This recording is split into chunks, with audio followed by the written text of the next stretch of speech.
ഞാൻ നൊന്ത് പ്രസവിച്ച മക്കളെ പറ്റി പോലും എനിക്ക് ഓർമ്മ വരുന്നില്ല. എനിക്ക് ഓർമ്മ വരുന്നത്, ഞാൻ UK നേഴ്സായിട്ട് വർക്ക് ചെയ്യുന്നു. 2 വർഷത്തോളം അവിടെ വർക്ക് ചെയ്തതിന് ശേഷം എനിക്ക് കണ്ടിന്യൂസ് ആയിട്ട് പനി വന്നുകൊണ്ടിരിക്കുകയാണ്. എനിക്ക് ആൻറ്റിബയോട്ടിക് കഴിക്കും, വീണ്ടും പനി വരും. ഇത് തന്നെയായിരുന്നു. ഇമ്മ്യൂണിറ്റി, പ്രതിരോധം തീരെ ഇല്ലാണ്ടായി. അങ്ങനെ ഇരിക്കുമ്പോൾ എൻ്റെ മദർ ഇൻ ലോ പറഞ്ഞു, ഓൾറെഡി അമ്മച്ചി ഉടമ്പടി എടുക്കുന്ന ആളായിരുന്നു.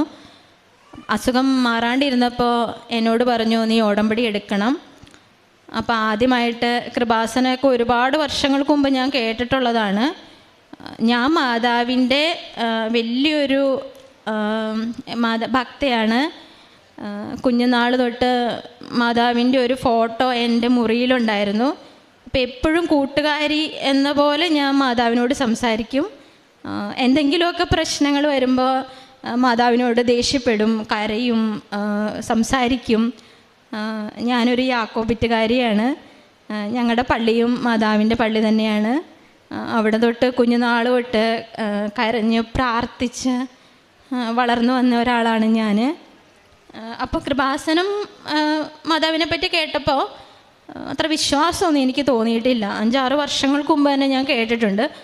പക്ഷെ അങ്ങനെ അതിലേക്ക് നോക്കണം എന്നൊരു താല്പര്യം തോന്നിയിട്ടില്ല. അങ്ങനെ ഇരിക്കുമ്പോഴാണ് എൻ്റെ മദർ ഇൻ ലോ ഉടമ്പടി എടുത്ത് പ്രാർത്ഥിക്കുകയൊക്കെ ചെയ്യായിരുന്നു. പനി വന്നപ്പോൾ മാറാണ്ട് വന്നപ്പോൾ അമ്മച്ചി ഇങ്ങനെ പറഞ്ഞു, മോളെ നീ ഉടമ്പടി എടുക്കണമെന്ന് പറഞ്ഞു. താല്പര്യം ഇല്ലാണ്ടായി. പിന്നെ ഒരു ദിവസം ഇങ്ങനെ കിടന്നുറങ്ങിയപ്പോൾ ഞാൻ സ്വപ്നം കാണുകയാണ്. ഞാൻ ഈ കൃപാസനത്തിലേക്ക് വിളിക്കുക. അപ്പോൾ അവിടെ ജോലി ചെയ്യുന്ന ഒരു ചേട്ടൻ എന്നോട് ചോദിക്കുക, മോൾക്ക് കൃപാസനത്തെ വിശ്വാസമൊന്നുമില്ല, പുച്ഛമല്ലേ, അപ്പോൾ പിന്നെ എന്തിനാണ് മോൾ ഉടമ്പടി എടുക്കുന്നത്? അങ്ങനെ ഒരു സ്വപ്നം ഞാൻ പെട്ടെന്ന് കണ്ടു. പിറ്റേ ദിവസം തന്നെ പെട്ടെന്ന് എനിക്ക് ഉടമ്പടി എടുക്കണം, ആദ്യമായിട്ട് പ്രാർത്ഥന റിക്വസ്റ്റ് കൊടുക്കണമെന്നായിരുന്നു താല്പര്യം. അപ്പം ഞാൻ ഗൂഗിളിൽ സെർച്ച് ചെയ്ത്, ഞങ്ങൾക്ക് ഓൺലൈൻ ഉടമ്പടി സംവിധാനം ഉള്ളല്ലോ, അപ്പോൾ ഞാൻ പെട്ടെന്ന് ഗൂഗിളിൽ സെർച്ച് ചെയ്തപ്പോൾ എനിക്ക് പ്രാർത്ഥന റിക്വസ്റ്റ് ആയിട്ടൊന്നും കാണാൻ പറ്റുന്നില്ല. അപ്പോൾ വളരെ എളുപ്പത്തിൽ അങ്ങ് പ്രാർത്ഥന റിക്വസ്റ്റ് കൊടുത്ത് പെട്ടെന്ന് കാര്യം സാധിക്കാമെന്നായിരുന്നു ഞാൻ വിചാരിച്ചത്. അങ്ങനെ ഇരിക്കുമ്പോൾ ഉടമ്പടി മാത്രമാണ് എൻ്റെ കയ്യിൽ കിട്ടുന്നത്. അപ്പം ഞാൻ എൻ്റെ ഹസ്ബൻഡിനോട് പറഞ്ഞു, ഞാൻ ഉടമ്പടി എടുക്കുകയാണ്, മാതാവിൻ്റെ നിശ്ചയം അങ്ങനെയാണ്. ഞാൻ ഉടമ്പടി എടുത്തു. അപ്പോൾ പനി മാറാണ്ട് കുറേ കാലം അങ്ങനെ ഇരുന്ന് കഴിഞ്ഞാൽ അവിടെ സിക്ക് ലീവൊക്കെ കുറവാണ്. അപ്പോൾ ഒരു പരിധി കഴിഞ്ഞാൽ പിന്നെ അവർ മീറ്റിങ്ങിന് വിളിക്കും. പിന്നെ നമ്മൾ ഫിറ്റാണോ എന്നൊക്കെ അവർ ചെക്ക് ചെയ്യും. അപ്പോൾ ഒരുപാട് ടെൻഷൻ ഉണ്ടായിരുന്നു. പെട്ടെന്ന് ജോലിക്ക് കയറണം. ഉടമ്പടി എടുത്തു. ഒക്ടോബർ 25 ഉടമ്പടി എടുത്തു 2024. പെട്ടെന്ന് തന്നെ അന്നത്തെ ദിവസം തന്നെ എനിക്ക് പെട്ടെന്നൊരു റിലീഫ് പോലെ തോന്നി. ശരീരത്തിനൊക്കെ ഒരു ശക്തി തിരിച്ചു വന്നതുപോലെ. അപ്പോൾ തന്നെ ഞാൻ എൻ്റെ സഹപ്രവർത്തകർക്ക് മെയിൽ അയച്ചു, ഞാൻ തിരിച്ച് ജോലിക്ക് കയറിക്കോളാം, ഞാൻ ഓക്കെ ആണോ എന്ന് പറഞ്ഞ്. അതാണ് എൻ്റെ ആദ്യത്തെ ഒരു അനുഭവം. അപ്പം തന്നെ എനിക്ക് മനസ്സിലായി കൃപാസനം മാതാവ് ഭയങ്കര പ്രത്യക്ഷമാണ്. അപ്പം തന്നെ എനിക്ക് ഒരു ഇത് തന്നു, ഒരടയാളം തന്നു. പിന്നീട് വളരെ കൃത്യമായിട്ട് പ്രാർത്ഥനകളൊക്കെ ഞാൻ കൊണ്ടുപോയി 5:30 രാവിലെ എണീക്കും. അതിന് മുടക്കം വന്നില്ല. അതിനുശേഷം ഒരു മണിക്കൂറോ 1.5 മണിക്കൂറോളം ഇന്നും പ്രാർത്ഥനയും പാട്ടൊക്കെ ആയിട്ട് അങ്ങനെ പ്രാർത്ഥിച്ചൊക്കെ വന്നു. എല്ലാ ഉടമ്പടി ക്രമങ്ങളും ഫോളോ ചെയ്തു പോയി. പിന്നെ ഉടമ്പടി നിയോഗങ്ങൾ വെച്ചു, 6 നിയോഗങ്ങൾ വെച്ചു. അതിലൊന്നാമത്തെ അസുഖം മാറണമെന്നും രണ്ടാമത്തെ ഒരു കുഞ്ഞുണ്ടാവണമെന്നാണ്. എൻ്റെ ആദ്യത്തെ കുഞ്ഞിന് 6 വയസ്സാണ് ആ സമയം. അപ്പോൾ 1 വർഷത്തോളം രണ്ടാമത്തെ ഒരു കുഞ്ഞിന് വേണ്ടി ശ്രമിക്കുന്നുണ്ട്. പക്ഷേ എനിക്ക് ഇറഗുലർ പീരിയഡ്സൊക്കെ ആയിട്ട് ഒരു ടെസ്റ്റ് റിസൾട്ട് പോലും പോസിറ്റീവ് ആകുന്നില്ല. അപ്പോൾ പതുക്കെ അതൊരു നിരാശയിലേക്ക് വന്നായിരുന്നു. അങ്ങനെ ഈ ഉടമ്പടി ആദ്യം ഞാൻ ചെയ്തപ്പോൾ രണ്ടാമത് എനിക്കൊരു കുഞ്ഞിനെ കിട്ടണമെന്ന് ഞാൻ വെച്ചു. അപ്പോൾ എല്ലാവരും സാക്ഷ്യങ്ങളിൽ പറഞ്ഞതുപോലെ മാതാവിൻ്റെ കുഞ്ഞാണെങ്കിൽ മാതാവിൻ്റെ ഒരു ദിവസം നമുക്ക് തരും. ആ കുഞ്ഞ് ജനന ദിവസം മാതാവിൻ്റെ ദിവസമായിരിക്കും എന്നൊക്കെ ഞാൻ കേട്ടിട്ടുണ്ട്. അപ്പം ഞാൻ പ്രഗ്നൻ്റ് ആണെന്ന് എനിക്കറിയില്ലായിരുന്നു. ആദ്യത്തെ ഉടമ്പടിക്ക് ശേഷം, ഓൺലൈൻ ഉടമ്പടിക്ക് ശേഷം ഞാൻ 3 മാസം കഴിഞ്ഞപ്പോൾ ആദ്യമായിട്ട് കൃപാസനം ഇവിടെ മാതാവിൻ്റെ സന്നിധിയിൽ വന്നു. വരുന്നതിന് 2 ദിവസം മുമ്പ് ഇങ്ങനെ പ്രഗ്നൻ്റ് ആകുന്നില്ല, ഇറഗുലർ പീരിയഡ്സ് ആണ്. അപ്പോൾ ഒന്ന് ചെക്ക് ചെയ്യാമെന്ന് വിചാരിച്ച് സ്കാനിങ്ങിന് ചെന്ന് കഴിഞ്ഞപ്പോൾ ഞാൻ 6 വീക്സ് പ്രഗ്നൻ്റ് ആണെന്ന് ഡോക്ടർ പറഞ്ഞു. അപ്പോൾ എൻ്റെ രണ്ടാമത്തെ ഉടമ്പടി നിയോഗം ഞാൻ മാതാവിൻ്റെ അടുത്ത് നേരിട്ട് വരുന്നതിന് മുമ്പ് തന്നെ മാതാവ് എന്നെ അറിയിച്ചു. അങ്ങനെ പ്രഗ്നൻ്റ് ആയിട്ടാണ് ഞാനിവിടെ വരുന്നത്. വന്നു ഇവിടെ നേരിട്ട് ഉടമ്പടി ഞാൻ പുതുക്കി. അങ്ങനെ ഞാൻ തിരിച്ച് വീണ്ടും UK യിലേക്ക് പോയി.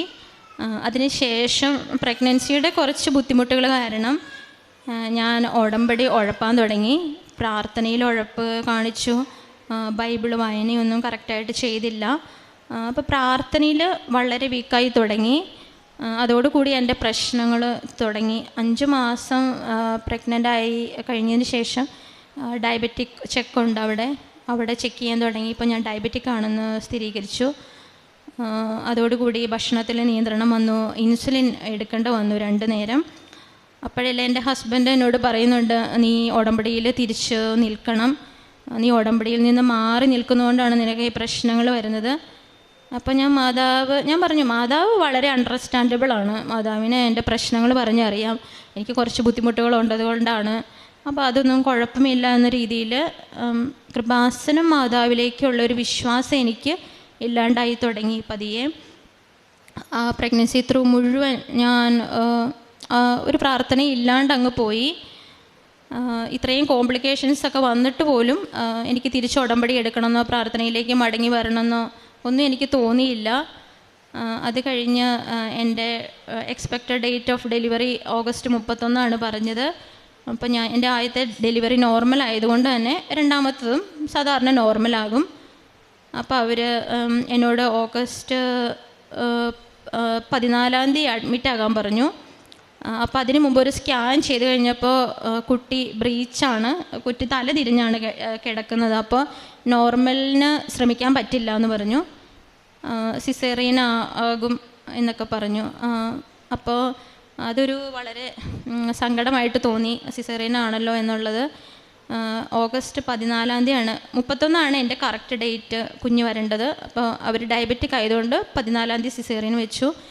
14 ഞങ്ങൾ ഹോസ്പിറ്റലിൽ ചെന്നു. പക്ഷേ അവിടെ എമർജൻസി ഒരുപാട് കേസസ് ഉള്ളതുകൊണ്ട് ഞാൻ രാവിലെ തൊട്ട് വൈകിട്ട് വരെ വെയിറ്റ് ചെയ്തിട്ടും എനിക്ക് അവർ സ്ലോട്ട് തരുന്നില്ല.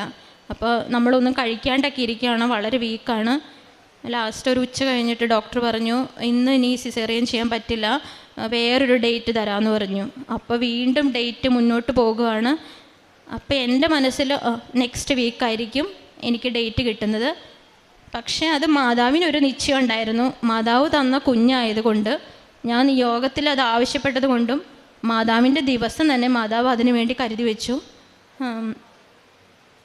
എനിക്ക് ഓഗസ്റ്റ് 15 സിസേറിയൻ്റെ ഡേറ്റ് തന്നു. അപ്പോൾ ഞാൻ ഡേറ്റ് ഇട്ട് പ്രാർത്ഥിച്ചതുപോലെ തന്നെ സെപ്റ്റംബറിലാണ് ഞാൻ പ്രാർത്ഥിച്ചത്. പക്ഷേ ഓഗസ്റ്റ് എനിക്ക് മാതാവിൻ്റെ പെരുന്നാൾ ദിവസം തന്നെ എനിക്ക് എൻ്റെ കുഞ്ഞിനെ തന്നു. സിസേറിയൻ കഴിഞ്ഞു. പക്ഷേ സിസേറിയൻ കഴിഞ്ഞ് കുറച്ച് നേരത്തേക്ക് എനിക്ക് വേറെ പ്രശ്നങ്ങളൊന്നും ഉണ്ടായിരുന്നില്ല. അപ്പോൾ അവരുടെയൊക്കെ സിസ്റ്റം അനുസരിച്ച് അവർ സിസേറിയൻ കഴിഞ്ഞ ഉടനെ നമുക്ക് ഭക്ഷണം തരും. അപ്പോൾ ഞാൻ ഭക്ഷണം കഴിച്ചു, ഒരു 2-3 നേരം ഭക്ഷണം കഴിച്ചു. പിന്നെ ആ ദിവസം തന്നെ ഒരു 6 മണിക്കൂർ കഴിഞ്ഞപ്പോൾ അവരെൻ്റെ യൂറിൻ പോകുന്ന ട്യൂബ് എടുത്തിട്ട് യൂറിൻ പാസ് ചെയ്യാൻ ശ്രമിക്കാൻ പറഞ്ഞു. പക്ഷേ എനിക്ക് പാസ് ചെയ്യാൻ പറ്റുന്നില്ല, ഭയങ്കര കഠിനമായ വേദന. ഞാനിങ്ങനെ അലമുറയിട്ട് കരയുമായിരുന്നു. പിന്നെ അവർ വീണ്ടും വന്ന് യൂറിൻ്റെ കത്തീറ്റർ ഇട്ടു. 16 സിസേറിയൻ കഴിഞ്ഞതിൻ്റെ പിറ്റേ ദിവസം എനിക്ക് ചെറിയ ഉച്ച തൊട്ട് എനിക്ക് ഒന്നും കഴിക്കാൻ പറ്റുന്നില്ല. അപ്പോൾ ഞാൻ ഹസ്ബൻഡിനോട് പറഞ്ഞു, എനിക്ക് വിശക്കുന്നില്ല, ഒന്നും കഴിക്കാൻ പറ്റുന്നില്ല എന്ന് പറഞ്ഞു. അത് കഴിഞ്ഞപ്പോൾ പിന്നെ എനിക്കൊരു വോമിറ്റിങ് തുടങ്ങി, കണ്ടിന്യൂസ് വോമിറ്റിങ്. അപ്പോൾ ഡോക്ടറെ അറിയിച്ചു. ഡോക്ടർ വന്ന് ചെക്ക് ചെയ്തപ്പോൾ ഇങ്ങനെ എൻ്റെ വയറ്, നമ്മൾ ഈ എന്താ പറയുക, അനാറ്റമിയൊക്കെ പഠിക്കുമ്പോൾ നമ്മുടെ ഇൻറ്റസ്റ്റൈൻ വരച്ച് വെച്ചിട്ട് നമ്മൾ കണ്ടിട്ടില്ലേ, അതുപോലെ എൻ്റെ ഇൻറ്റസ്റ്റൈൻ ഫുള്ള് വളരെ വീർത്ത് വന്നു. അപ്പോൾ ഹസ്ബൻഡിന് അത് കാണാൻ പറ്റുന്നു, എനിക്ക് കാണാൻ പറ്റുന്നില്ല. ഞാൻ വളരെ വീക്കായി തുടങ്ങി. എനിക്ക് ചെറിയ രീതിയിൽ ബോധമൊക്കെ നഷ്ടപ്പെട്ടു തുടങ്ങി. വൊമിറ്റ് ചെയ്യുമ്പോൾ മാത്രമാണ് ഒരു ബോധം തിരികെ വരുന്നത്. ഒന്നും കഴിക്കാൻ പറ്റുന്നില്ല, യൂറിൻ പാസ് ചെയ്യുന്നില്ല. അവർ യൂറിൻ ട്യൂബ് പിന്നെ ഇട്ടു. പിന്നെ എനിക്ക് ബാക്കിൽ അസഹനീയമായ വേദന തുടങ്ങി. അപ്പോൾ അവർ പെട്ടെന്ന് വന്നിട്ട് ചെക്ക് ചെയ്തപ്പോൾ കുറച്ച് കോംപ്ലിക്കേഷൻസ് ഉണ്ട്. നമ്മുടെ ബവൽ മുറിഞ്ഞതാകാം, അപ്പോൾ നമുക്കൊരു സ്കാൻ ചെയ്യണം. അപ്പോൾ ബവലിന് മുറിവ് സംഭവിച്ചിട്ടുണ്ടെങ്കിൽ വീണ്ടും അത് ഓപ്പറേഷൻ ചെയ്യണം, ബാക്ക് ടു തിയേറ്റർ എന്നാണ് അവർ പറഞ്ഞത്. ഇതൊക്കെ എനിക്ക് മനസ്സിലാകുന്നുണ്ടെങ്കിലും ഒന്നും ചിന്തിക്കാൻ പറ്റാത്തൊരവസ്ഥയായിരുന്നു. അസഹനീയമായ വേദന, ബോധം മറഞ്ഞുകൊണ്ടിരിക്കുന്നു. വേറെ ചെറിയ കുഞ്ഞ് അതിന് 1-2 തവണ മാത്രം ഒന്ന് ഫീഡ് ചെയ്തു. പിന്നെ പെട്ടെന്ന് ബോട്ടിൽ ഫീഡൊക്കെ അതിന് സ്റ്റാർട്ട് ചെയ്തു. എനിക്കൊന്നും ചെയ്യാൻ പറ്റുന്നില്ല. അങ്ങനെ ആയിക്കഴിഞ്ഞപ്പോൾ അവർ വേഗം സ്കാനിങ്ങിന് കൊണ്ടുപോയപ്പോൾ വളരെ ബുദ്ധിമുട്ടാണ്, വളരെ പെയിനാണ്. ഇങ്ങനെ സ്ട്രെച്ചറിൽ കിടന്ന് സ്കാൻ ചെയ്യുന്ന മെഷീനിലേക്ക് കയറാൻ നേരത്ത്, അപ്പോൾ അതിനു മുമ്പ് സ്കാനിങ്ങിന് കൊണ്ടുപോയപ്പോൾ എൻ്റെ ഹസ്ബൻഡിൻ്റെ കയ്യിൽ ഇവിടുന്ന് വെഞ്ചിരിച്ച് മേടിച്ച ഒരു കൊന്തയുണ്ടായിരുന്നു. അപ്പോൾ അത് പെട്ടെന്ന് കഴുത്തിലിട്ട് തന്നിട്ട്, പുള്ളിക്ക് എന്താ ചെയ്യേണ്ടതെന്ന് അറിയില്ല. ഒരു മൂത്തൊരു കൊച്ച് 6 വയസ്സ്.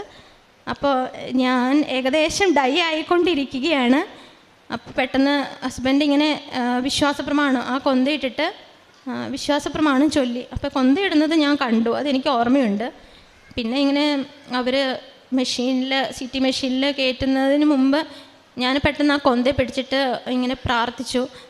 പെട്ടെന്ന് എനിക്ക് ഒന്നും ഓർക്കാൻ പറ്റുന്നില്ല. അപ്പോൾ പെട്ടെന്ന് ഓർമ്മ വരുന്നത് കൃപാസന മാതാവാണ്. അപ്പം ഞാൻ പെട്ടെന്ന് ഇങ്ങനെ പ്രാർത്ഥിച്ചു, എൻ്റെ കൃപാസന മാതാവേ, എനിക്ക് 2 കുഞ്ഞു മക്കളുണ്ട്. അപ്പോൾ അവരെ വളർത്താൻ വേണ്ടിയിട്ടെങ്കിലും എനിക്ക് തിരിച്ചൊരായുസ് തരണം. ഞാൻ തിരിച്ച് അമ്മയുടെ സന്നിധിയിൽ വരാൻ വേണ്ടിയിട്ടും എനിക്കൊരു ആരോഗ്യം തരണം. എന്നെ കൈവിടരുത്, എനിക്ക് വിളിക്കാൻ വേറെ ആരുമില്ല. അപ്പോഴാണ് ശരിക്കും ഒരു റിയാലിറ്റി മനസ്സിലാക്കുന്നത്. നമ്മുടെ കൺട്രോളില്ലാത്ത പല കാര്യങ്ങളും നമുക്ക് സംഭവിക്കുന്നു. നമുക്കൊരുപാട് പേര് നമ്മുടെ ചുറ്റിനുമുണ്ട്, ഒരുപാട് സ്വന്തപ്പെട്ടവരുണ്ട്, ബന്ധുക്കളുണ്ട്, നമ്മളെല്ലാം എന്ന് കരുതുന്ന മക്കളുണ്ട്.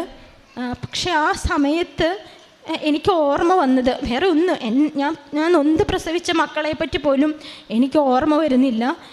എനിക്ക് ഓർമ്മ വരുന്നത് ഇവിടുത്തെ അമ്മയാണ്.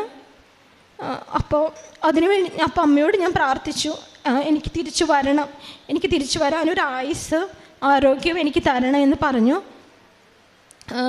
അത് കഴിഞ്ഞ് CT ചെയ്ത് ഞാൻ തിരിച്ചു വന്നു. ഹസ്ബൻഡ് വളരെ ടെൻഷനിലായിരുന്നു. ഹസ്ബൻഡ് എല്ലാവരെയും വിളിക്കുന്നുണ്ട്. പക്ഷെ ആ സമയത്ത് നമ്മളെ ഹെൽപ്പ് ചെയ്യാൻ ആരാണുള്ളത്? ആർക്കും നമ്മളെ ഹെൽപ്പ് ചെയ്യാൻ പറ്റില്ല. നമ്മുടെ ദൈവത്തിന് മാത്രമാണ്, നമ്മുടെ അമ്മയ്ക്ക് മാത്രമാണ് സാധിക്കുകയുള്ളൂ. അപ്പോൾ ഞങ്ങളുടെ 2 പേരുടെയും കണ്ണുനീര് അമ്മ കണ്ടു. 2 കുഞ്ഞു മക്കളാണ്. അപ്പോൾ ഞാൻ തിരിച്ചു വരാണ്ട് പറ്റില്ല. അമ്മയ്ക്കത് മനസ്സിലായി. അതുകൊണ്ട് ഞങ്ങളുടെ പ്രാർത്ഥനയ്ക്ക് ഞങ്ങൾക്ക് ഉത്തരം തന്നു. ഡോക്ടർ തിരിച്ചു വന്ന് ചെക്ക് ചെയ്തപ്പോൾ CT റിപ്പോർട്ട് ചെക്ക് ചെയ്തപ്പോൾ ഡോക്ടർ പറഞ്ഞു, ബാക്ക് ടു തിയേറ്റർ എടുക്കണ്ട, ജോമിയുടെ ചെറിയ ബവലിന് ഒരു സ്ട്രൈക്ക് സംഭവിച്ചു, ബവലിന് മൂവ്മെൻറ്റ്സ് ഇല്ല, അപ്പോൾ അത് നമുക്ക് തിരിച്ച് കൊണ്ടുവരാം, 2-3 ദിവസം ഭക്ഷണം കഴിക്കരുതെന്ന് പറഞ്ഞു. അങ്ങനെ മൂക്കിൽ ട്യൂബ് ഇട്ടു. എനിക്ക് ഭക്ഷണമൊന്നും ഒരു 2-3 ദിവസത്തേക്ക് അവർ തന്നില്ല. കുഞ്ഞിനെ ഫീഡ് ചെയ്യാൻ പറ്റിയില്ല. കുഞ്ഞിൻ്റെ സകല കാര്യങ്ങളും ഹസ്ബൻഡാണ് നോക്കിയത്. അസഹനീയമായ വേദന, ആദ്യത്തെ എൻ്റെ നോർമൽ ഡെലിവറി ആയിരുന്നു. അപ്പോൾ ആ ഡെലിവറിയുടെ പെയിൻ എനിക്കറിയാം. അതിലും അപ്പുറം എന്താ പറയുക, ഒരു മരണവേദനയായിരുന്നു എനിക്ക് പിന്നീട് ഒരു 2-3 ദിവസത്തേക്ക് ഉണ്ടായത്. അപ്പോഴൊക്കെ ഞങ്ങൾ മാതാവിനെ മുറുക്കെ പിടിച്ചു. എൻ്റെ കയ്യിൽ ആ കൊന്തയുണ്ടായിരുന്നു. ആ കൊന്ത ഞാൻ ദിവസവും കണ്ണുനീരൊഴുക്കി ആ കിടക്കയിൽ നിന്ന് കൊന്ത ചൊല്ലുമായിരുന്നു. അതിനുശേഷം ഇങ്ങനെ ഛർദിയിലാണ്. അപ്പോൾ ഭക്ഷണം കഴിക്കാൻ പറ്റുന്നില്ല. അപ്പോൾ എൻ്റെ മദറിൻലോ ഞങ്ങൾക്ക് സഹായത്തിന് അവിടെ നിൽക്കുന്നുണ്ടായിരുന്നു. അപ്പോൾ എൻ്റെ ഹസ്ബൻഡിൻ്റെ കയ്യിൽ മാതാവിൻ്റെ ഉപ്പ് കൊടുത്തു വിട്ടു. അപ്പോൾ എനിക്ക് സംസാരിക്കാനൊന്നും പറ്റുന്നില്ല. വോമിറ്റിംഗ് ആണ്, നോസിയ, വളരെ ശക്തിയായിട്ട് വോമിറ്റ് ചെയ്യുന്നു, സ്റ്റിച്ചിൻ്റെ പെയിന്. അങ്ങനെ ഇരിക്കുമ്പോൾ ആ ഉപ്പ് എൻ്റെ വായിൽ, ഞാൻ ഉറങ്ങിക്കിടക്കുകയാണ്. ഹസ്ബൻഡ് ആ ഉപ്പ് വായിലിട്ട് തന്നു. 3 ദിവസം കഴിഞ്ഞപ്പോഴാണ് അത് തരുന്നത്. പെട്ടെന്ന് തന്നെ ഞാൻ ഉറങ്ങി എണീറ്റ് കഴിഞ്ഞപ്പോൾ എനിക്ക് പിന്നെ ഛർദിലുമില്ല, നോസിയയില്ല, ഒന്നുമില്ല. പെട്ടെന്നൊരു റിലീഫ്. അപ്പം ഞാൻ പറഞ്ഞു, ചേട്ടാ എനിക്ക് ഉപ്പ് വായിലിട്ട് തന്നോ, ഞാൻ ഉറങ്ങിക്കിടന്നപ്പോൾ. എടി ഞാൻ വായിൽ വെച്ച് തന്നു കുറച്ച് ഉപ്പ് എന്ന് പറഞ്ഞു. അപ്പോൾ അറിയാലോ, നമ്മുടെ കുടലുകൾക്ക് പ്രവർത്തനം ഇല്ലെങ്കിൽ നമ്മുടെ വയറ്റിൽ നിന്നൊന്നും പോകില്ല, വയറിങ്ങനെ സ്തംഭിച്ച് നിൽക്കും, വയറ്റിലേക്ക് ഭക്ഷണം കൊടുക്കാനും പറ്റില്ല. അപ്പോൾ ഡോക്ടേഴ്സ് ഈ 3 ദിവസമായിട്ട് ചെക്ക് ചെയ്യുകയാണ് എന്തെങ്കിലും ഈ കുടലിൻ്റെ പ്രവർത്തനം നടക്കുന്നുണ്ടോ. കുടലിൻ്റെ പ്രവർത്തനം ഒന്നും നടക്കുന്നില്ല. അപ്പോൾ ഒരു നിരാശയാണ്. അപ്പോൾ ഉപ്പ് തന്ന ദിവസം ഒരു നേരവും കൂടി വൈകിട്ട് എൻ്റെ വായിൽ വീണ്ടും ഉപ്പിട്ട് തന്നു.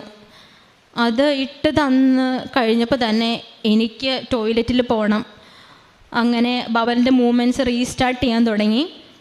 ഞാൻ പെട്ടെന്ന് ടോയ്ലറ്റിൽ പോയി. അപ്പോൾ ഡോക്ടേഴ്സ് അതുവരെ ചെക്ക് ചെയ്തിട്ടൊന്നും സംഭവിക്കുന്നില്ല. ഡോക്ടേഴ്സ് വന്നു. അപ്പോൾ ഞാൻ പറഞ്ഞു, എനിക്ക് ബവൽ മൂവ്മെൻറ്റ്സ് തുടങ്ങിയിട്ടുണ്ട് എന്ന് പറഞ്ഞു. അങ്ങനെ അപ്പോൾ അവർ പറഞ്ഞു, കുഴപ്പമില്ല, എല്ലാം ഇനി നോർമൽ ആയിക്കോളൂ എന്ന് പറഞ്ഞു. അങ്ങനെ ഒരു 5 ദിവസം 6 ദിവസത്തോളം ആശുപത്രിയിൽ കിടന്നു. പക്ഷേ അപ്പോഴൊക്കെ സംഭവിച്ച കാര്യം, ഉടമ്പടി ഞാൻ പുതുക്കുന്നില്ല. തിരിച്ച് മാതാവിലേക്കുള്ള വിശ്വാസം വന്നു. പക്ഷേ എനിക്ക് ഉടമ്പടി പുതുക്കുന്ന കാര്യത്തിലേക്ക് വീണ്ടും എൻ്റെ മനസ്സ് പോകുന്നില്ല. കൊന്ത ചൊല്ലുന്നുണ്ട്, പ്രാർത്ഥിക്കുന്നുണ്ട്, എല്ലാം ഉണ്ട്. വീണ്ടും ഡിസ്ചാർജായി വീട്ടിൽ വന്നു. 6 ദിവസത്തിന് ശേഷം വന്ന ദിവസം തന്നെ വീണ്ടും ഒരു പെയിൻ റൈറ്റ് ചെസ്റ്റിൽ തുടങ്ങി. അത് അസഹനീയമായ ഒരു വേദന.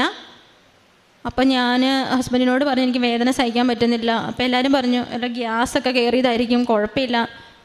അങ്ങനെ 2 ദിവസം റെസ്റ്റ് എടുത്തു. അപ്പോൾ ഞാൻ നേഴ്സായതുകൊണ്ട് കുറച്ചൊക്കെ അറിയാം. അപ്പോൾ അത് നിസ്സാരമായൊരു വേദനയല്ല എന്നറിയാം. അങ്ങനെ ഡോക്ടറിൻ്റെ അടുത്ത് വീണ്ടും പോകണമെന്ന് പറഞ്ഞു. ഡോക്ടറിൻ്റെ അടുത്ത് പോയി ചെക്ക് ചെയ്തപ്പോൾ എനിക്ക് ലങ്സിൽ ക്ലോട്ടായി. അപ്പോൾ അവർ പറഞ്ഞു 2-3 ദിവസം അഡ്മിറ്റ് ആവണം, ഒരു CT ചെയ്ത് കൺഫേം ചെയ്യണമെന്ന് പറഞ്ഞു. അപ്പം കുഞ്ഞുമകൻ വീട്ടിലാണ്. ഇതുപോലെ അവന് പാൽ കൊടുക്കാനൊന്നും പറ്റുന്നില്ല, വളരെ പ്രതിസന്ധിയാണ്. അപ്പോൾ വീണ്ടും ഞാൻ തളർന്നു. ഇത്രയും വേദന ഒക്കെ തിന്ന് ഞാൻ തിരിച്ചു വന്നിട്ടും വീണ്ടും എനിക്ക് പരീക്ഷണങ്ങൾ ഉണ്ടാക്കിക്കൊണ്ടിരിക്കുകയാണ്. പക്ഷെ ഞാൻ മാതാവിനെ മുറുക്കെ പിടിച്ചു. ഞാൻ കരഞ്ഞു പ്രാർത്ഥിച്ചു, കൊന്ത ചൊല്ലി. അപ്പോൾ ഹസ്ബൻഡ് പറഞ്ഞു, നീ ഉടമ്പടി എടുക്കാണ്ട് പറ്റില്ല, നിനക്ക് മാതാവിൻ്റെ പ്രൊട്ടക്ഷൻ ഇല്ലാണ്ടാവുകയാണ്, നീ ഉടമ്പടിയിൽ നിന്നേ പറ്റുള്ളൂ എന്ന് പറഞ്ഞു. അപ്പോൾ ആശുപത്രി കിടക്കെ വെച്ച് വീണ്ടും അവിടെ 2ാമത് അഡ്മിറ്റായി. അപ്പോൾ അവിടെ വെച്ച് ഞാൻ പറഞ്ഞു, ഞാൻ ഉടമ്പടി എടുക്കാമെന്ന് പറഞ്ഞ് ഞാൻ ഉടമ്പടി പുതുക്കി. അങ്ങനെ ഉടമ്പടിയിൽ പുതുക്കി എനിക്ക് പറ്റാവുന്ന രീതിയിലെല്ലാം. എനിക്ക് പരിമിതികളുണ്ടായിരുന്നു, ഓപ്പറേഷൻ കഴിഞ്ഞതിൻ്റെ പരിമിതികളുണ്ടായിരുന്നു. എന്നാലും എന്നെക്കൊണ്ട് സാധിക്കുന്ന രീതിയിൽ കിടക്കയിൽ വെച്ച് ഞാൻ പ്രാർത്ഥിക്കാൻ തുടങ്ങി. അപ്പോൾ അങ്ങനെ ചെയ്തപ്പോൾ തന്നെ ഞാൻ ചെറിയൊരു ഹോസ്പിറ്റലിലായിരുന്നു അഡ്മിറ്റ് ആയത്. അപ്പോൾ അവിടെ CT ഒന്നും ചെയ്യാൻ എല്ലാം ഡിലേ ആകുകയാണ്. അപ്പോൾ ഇവർക്ക് കൺഫേം ചെയ്യണം, കൺഫേം ചെയ്തിട്ടാണ് ഇവർക്ക് ട്രീറ്റ്മെൻറ്റ് പെട്ടെന്ന് സ്റ്റാർട്ട് ചെയ്യാൻ പറ്റത്തുള്ളൂ. അപ്പോൾ ഈ ഉടമ്പടി എടുത്ത ഉടനെ തന്നെ എന്നെ വേറെ ഹോസ്പിറ്റലിലേക്ക്. അപ്പോൾ അതുവരെ എല്ലാ കാര്യങ്ങളും വളരെ സ്ലോ ആയിട്ട് പോകുകയാണ്. ഞാൻ ഡോക്ടറോട് റിക്വസ്റ്റ് ചെയ്യുന്നുണ്ട്, എനിക്കൊരു കുഞ്ഞു കുട്ടിയുണ്ട്, എന്നെ പെട്ടെന്ന് വേറെ ഹോസ്പിറ്റലിലേക്ക് മാറ്റണം, എന്നെ ഡയഗ്നോസ് ചെയ്യണം, എനിക്ക് തിരിച്ച് വീട്ടിൽ പോകണം, എനിക്ക് ഫീഡ് ചെയ്യാൻ പറ്റുന്നില്ല. അങ്ങനെയൊന്നും പറഞ്ഞിട്ടും വളരെ സ്ലോ ആയിട്ട് പോയ കാര്യങ്ങൾ ഞാൻ കരഞ്ഞ് പ്രാർത്ഥിച്ച് ഉടമ്പടി പുതുക്കിയപ്പോൾ പെട്ടെന്ന് തന്നെ എന്നെ അതിൻ്റെ മേജർ ഹോസ്പിറ്റലിലേക്ക് അവർ റെഫർ ചെയ്തു. ആംബുലൻസ് പെട്ടെന്ന് വന്നു, എന്നെ അങ്ങോട്ട് ഷിഫ്റ്റ് ചെയ്തു. അവിടെ അവർ CTയിൽ എനിക്ക് പൾമണറി എംബോളിസം എന്നാണ് പറയുന്നത്, ആ അസുഖം എനിക്ക് അവർ സ്ഥിരീകരിച്ചു. അതിനുശേഷം അവർ ട്രീറ്റ്മെൻറ്റ് സ്റ്റാർട്ട് ചെയ്തു. അങ്ങനെ ഞാൻ ഉടമ്പടി പുതുക്കിയപ്പോൾ തന്നെ ഞാൻ അതിൽ നിയോഗം വെച്ചു, മാതാവേ ഇനിയുള്ള ഈ കോംപ്ലിക്കേഷൻസ് എല്ലാം എനിക്ക് കുറച്ച് തരണം, മക്കളെ നോക്കാനുള്ള ഒരു ആരോഗ്യം എനിക്ക് തരണം, ജോലി ചെയ്യാനുള്ള ഒരു ആരോഗ്യം എനിക്ക് തരണം. അങ്ങനെ ട്രീറ്റ്മെൻറ്റ് ഒരു 3 മാസത്തോളം കണ്ടിന്യൂ ചെയ്തു. അപ്പോൾ എൻ്റെ ജീവിതത്തിലെ ഏറ്റവും വലിയൊരു സാക്ഷ്യമാണ്, എൻ്റെ അമ്മ 2ാമത് എനിക്കൊരു ജീവൻ തന്നു. എൻ്റെ വീട്ടുകാർ, എൻ്റെ സഹോദരൻ അവിടെയുണ്ട്. അപ്പോൾ എൻ്റെ അവസ്ഥകൾ കണ്ടിട്ട് എൻ്റെ സഹോദരൻ എൻ്റെ സ്വന്തം അമ്മയെ വിളിച്ചറിയിച്ചത്, നമുക്കിനി തിരിച്ച് അവളെ കിട്ടാനുള്ള ചാൻസൊക്കെ കുറവാണ്. അപ്പോൾ ആരും ഹെൽപ്പ് ചെയ്യാത്തടത്ത്, ആർക്കും ഒന്നും ചെയ്യാൻ കഴിയാത്തടത്ത് മാതാവ് ഇടപെട്ടു. കൃപാസന മാതാവ് ഇടപെട്ടു. അങ്ങനെയാണ് രണ്ടാമതൊരു തിരിച്ച് ജീവിതത്തിലേക്ക് വന്നത്. ഇവിടെ വന്നപ്പോഴും ഇന്നും ഉടമ്പടി പുതുക്കാൻ വേണ്ടിയിട്ടുള്ള പല കാര്യങ്ങളിലും ഞങ്ങൾക്ക് തടസ്സങ്ങളായിരുന്നു. പക്ഷേ ഇവിടെ കറക്റ്റ് സമയത്തിന് എത്താൻ പറ്റി, ഉടമ്പടി പുതുക്കാനും പറ്റി. അതെല്ലാം മാതാവിൻ്റെ വലിയൊരു അനുഗ്രഹമായിട്ടാണ് ഞങ്ങൾ കാണുന്നത്. അപ്പോൾ മാതാവിലേക്കുള്ള ഒരുപാട് വിശ്വാസം വർദ്ധിച്ചു. പിന്നെ മനുഷ്യനെന്ന നിലയിൽ ഒരുപാട് അഹങ്കാരവും ജോലിയും പണവും ബന്ധുക്കളും സ്വന്തക്കാരൊക്കെ ഉണ്ടെങ്കിൽ എന്തും ജീവിതത്തിൽ നമുക്ക് നേടാം. അതെല്ലാം മാറി ദൈവം ഇടപെടേണ്ടടുത്ത് ദൈവം മാത്രമേ നമുക്ക് ഇടപെടാനുള്ളൂ. മനുഷ്യർക്ക് നമ്മളെ ഒന്നും സഹായിക്കാൻ കഴിയില്ല. പക്ഷെ നമ്മുടെ കണ്ണുനീര് കാണാൻ മാതാവിന് സാധിക്കും. മാതാവിലൂടെ അത് നമ്മുടെ യേശുവിൻ്റെ അടുത്തേക്കും നമ്മുടെ പ്രാർത്ഥനകൾ എത്തും. മാതാവ് നമ്മളെ ഒരിക്കലും കൈവിടില്ല. മാതാവ് തിരിച്ചു വന്ന് എല്ലാവരുടെയും മുമ്പിൽ ഒരു സാക്ഷ്യം പറയുവാൻ എന്നെ എത്തിച്ചേർത്തതിന് ഞാൻ ഒരുപാട് മാതാവിനോടും തിരുക്കുമാരനോടും നന്ദി പറയുന്നു. ഞങ്ങളുടെ എല്ലാവരുടെയും ജീവിതം ഞങ്ങൾ മാതാവിലേക്ക് സമർപ്പിക്കുന്നു. മാതാവിൻ്റെ പ്രൊട്ടക്ഷൻ നമുക്ക് ഒരുപാട് അത്യാവശ്യമാണ്. നമ്മൾ പ്രാർത്ഥനയിൽ ഒരുപാട് മുറുകെ നിൽക്കണം. ഇത്രയുമാണ് എൻ്റെ ജീവിത സാക്ഷ്യം.